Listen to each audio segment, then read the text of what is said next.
ಈ ಅಯೋಗ್ಯ ಕಾಂಗ್ರೆಸ್ ಸರ್ಕಾರ ಮನುಷ್ಯತ್ವವನ್ನು ಕೂಡ ಕಳೆದುಕೊಂಡಿದೆ. ನಾನು ಕೂಡ ಸುಹಾಸ್ ಶೆಟ್ಟಿ ಹತ್ಯೆ ಆದಾಗ ನಾನು ಬಂದು ಅಂತ್ಯ ಸಂಸ್ಕಾರದಲ್ಲೂ ಕೂಡ ನಮ್ಮೆಲ್ಲ ಪಕ್ಷದ ಕಾರ್ಯಕರ್ತರ ಜೊತೆ ಭಾಗವಹಿಸಿದ್ದೆ. ತದನಂತರದಲ್ಲಿ ನಮ್ಮೆಲ್ಲ ಪಕ್ಷದ ಹಿರಿಯ ನಾಯಕರೊಂದಿಗೆ ರಾಜ್ಯಪಾಲರನ್ನು ಕೂಡ ಭೇಟಿ ಮಾಡಿ ಸುಹಾಸ್ ಶೆಟ್ಟಿಯ ತಾಯಿಯವರ ಕುಟುಂಬದ ಸದಸ್ಯರೊಂದಿಗೆ ಗೌರವಾನ್ವಿತ ರಾಜ್ಯಪಾಲರನ್ನು ಕೂಡ ಭೇಟಿ ಮಾಡಿ ಸಮಗ್ರವಾಗಿರ್ತಕ್ಕಂಥ ತನಿಖೆ ಆಗಬೇಕು, NIAಗೆ ತನಿಖೆ ಹಸ್ತಾಂತರ ಆಗಬೇಕು, ರಾಜ್ಯ ಸರ್ಕಾರಕ್ಕೆ ತಾವು ಕೂಡ ಆಗ್ರಹ ಮಾಡಬೇಕು ಅಂತೇಳಿ ರಾಜ್ಯಪಾಲರು ಕೂಡ ಮನವಿ ಮಾಡಿದ್ದೇವೆ. ರಾಜ್ಯಪಾಲರು ಕೂಡ ಸಕಾರಾತ್ಮಕ ಸ್ಪಂದನೆಯನ್ನು ಮಾಡಿದ್ದಾರೆ. ಆದರೆ ಬಂಡ ಸರ್ಕಾರ, ಸಿದ್ದರಾಮಯ್ಯ ನೇತೃತ್ವದ ಬಂಡ ಕಾಂಗ್ರೆಸ್ ಸರ್ಕಾರ ಇನ್ನೂ ಕೂಡ ಈ ನಿಟ್ಟಿನಲ್ಲಿ ತೀರ್ಮಾನವನ್ನು ಮಾಡಿಲ್ಲ. ಹಾಗಾಗಿ ನಾವು ಕೂಡ ರಾಜ್ಯ ಸರ್ಕಾರಕ್ಕೆ ಒತ್ತಡ ಇರತಕ್ಕಂಥ ನಿಟ್ಟಿನಲ್ಲಿ ನಾವು ಕೂಡ ಕಾರ್ಯಪ್ರವೃತ್ತರಾಗಿದ್ದೇವೆ. ಸರ್, ಮೊನ್ನೆ ಮಂಗಳೂರಿಗೆ ಬಹಳ ನೋವಿನ ಸಂಗತಿ.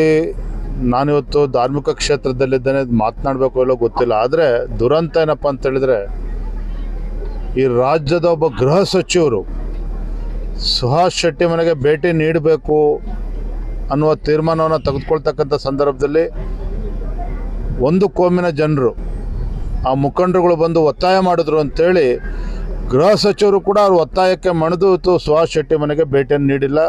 ಆ ಕುಟುಂಬದ ಸದಸ್ಯರಿಗೆ ಸಾಂತ್ವನ ಹೇಳ್ತಕ್ಕಂಥ ಕೆಲಸ ಕೂಡ ಮಾಡಿಲ್ಲ. ಇದು ರಾಜ್ಯದ ದುರಂತ ಇದು. ಯಾಕೆಂದರೆ ಒಬ್ಬ ಗೃಹ ಸಚಿವರಾಗಿ ಒಂದು ಜವಾಬ್ದಾರಿಯುತ ಸ್ಥಾನದಲ್ಲಿರ್ತಕ್ಕಂಥ ಗೃಹ ಸಚಿವರ ನಡವಳಿಕೆ ಇದೆಯಲ್ಲ, ಇದು ಯಾರಿಗೂ ಕೂಡ ಇದು ಶೋಭೆ ತರೋದಿಲ್ಲ. ರಾಜ್ಯದಲ್ಲಿ ಇವತ್ತು ಹಿಂದೂ ಕಾರ್ಯಕರ್ತರು ನಿಜವಾಗ್ಲೂ ಕೂಡ ನೋವನ್ನು ಅನುಭವಿಸ್ತಾ ಇದ್ದಾರೆ. ಮತ್ತು ಇಂಥ ಹಿಂದೂ ವಿರೋಧಿ ಸರ್ಕಾರ ಇದೆಯಲ್ಲ ರಾಜ್ಯದಲ್ಲಿ ಅಂತೇಳಿ ನಿಜವಾಗ್ಲೂ ಕೂಡ ಶಿಡಿ ಶಾಪವನ್ನು ರಾಜ್ಯ ಸರ್ಕಾರಕ್ಕೆ ಹಾಕ್ತಾ ಇದ್ದಾರೆ. ಒಂದು ಕಡೆ ಮುಖ್ಯಮಂತ್ರಿಗಳ ನಡವಳಿಕೆ, ಗೃಹ ಸಚಿವರ ಹೇಳಿಕೆ ಮತ್ತು ಉಸ್ತುವಾರಿ ಸಚಿವರ ಹೇಳಿಕೆಯೂ ಕೂಡ ಎಲ್ಲೊಂದು ಕಡೆ ಹಿಂದೂ ಕಾರ್ಯಕರ್ತರ ಭಾವನೆಗೆ ಧಕ್ಕೆ ತರ್ತಾ ಇದೆ. ಎಲ್ಲರೂ ಕೂಡ ರಾಜ್ಯ ಜನ ಗಮನಿಸ್ತಾ ಇದ್ದಾರೆ, ಹಿಂದೂ ಕಾರ್ಯಕರ್ತರು ಕೂಡ ಗಮನಿಸ್ತಾ ಇದ್ದಾರೆ. ಈ ಅಯೋಗ್ಯ ಕಾಂಗ್ರೆಸ್ ಸರ್ಕಾರ ಮನುಷ್ಯತ್ವವನ್ನು ಕೂಡ ಕಳೆದುಕೊಂಡಿದೆ.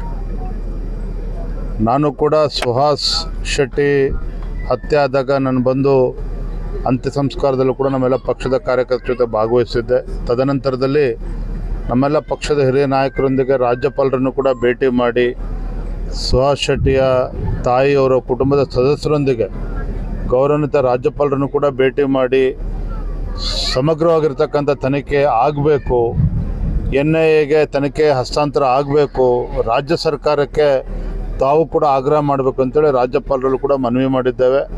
ರಾಜ್ಯಪಾಲರು ಕೂಡ ಸಕಾರಾತ್ಮಕ ಸ್ಪಂದನೆಯನ್ನು ಮಾಡಿದ್ದಾರೆ. ಆದರೆ ಬಂಡ ಸರ್ಕಾರ, ಸಿದ್ದರಾಮಯ್ಯ ನೇತೃತ್ವದ ಬಂಡ ಕಾಂಗ್ರೆಸ್ ಸರ್ಕಾರ ಇನ್ನೂ ಕೂಡ ಈ ನಿಟ್ಟಿನಲ್ಲಿ ತೀರ್ಮಾನವನ್ನು ಮಾಡಿಲ್ಲ. ಹಾಗಾಗಿ ನಾವು ಕೂಡ ರಾಜ್ಯ ಸರ್ಕಾರಕ್ಕೆ ಒತ್ತಡ ಇರತಕ್ಕಂಥ ನಿಟ್ಟಿನಲ್ಲಿ ನಾವು ಕೂಡ ಕಾರ್ಯಪ್ರವೃತ್ತರಾಗಿದ್ದೇವೆ. ಕನ್ನಡಿಗರ ಮೆಚ್ಚಿನ ನಿಮ್ಮ ನ್ಯೂಸ್ 18 ಕನ್ನಡ ಈಗ ವಾಟ್ಸ್ಆಪ್ನಲ್ಲಿಯೂ ಲಭ್ಯ. ಕರ್ನಾಟಕ ಮತ್ತು ದೇಶ ವಿದೇಶದ 360 ಡಿಗ್ರಿ ಸುದ್ದಿ ವಿವರವನ್ನ ನೀವು ನಿಮ್ಮ ಕೈ ಬೆರಳುಗಳಲ್ಲಿಯೇ ಪಡೆಯೋದಿಕ್ಕೆ ಈ QR ಕೋಡ್ ಅನ್ನು ಸ್ಕ್ಯಾನ್ ಮಾಡಿ.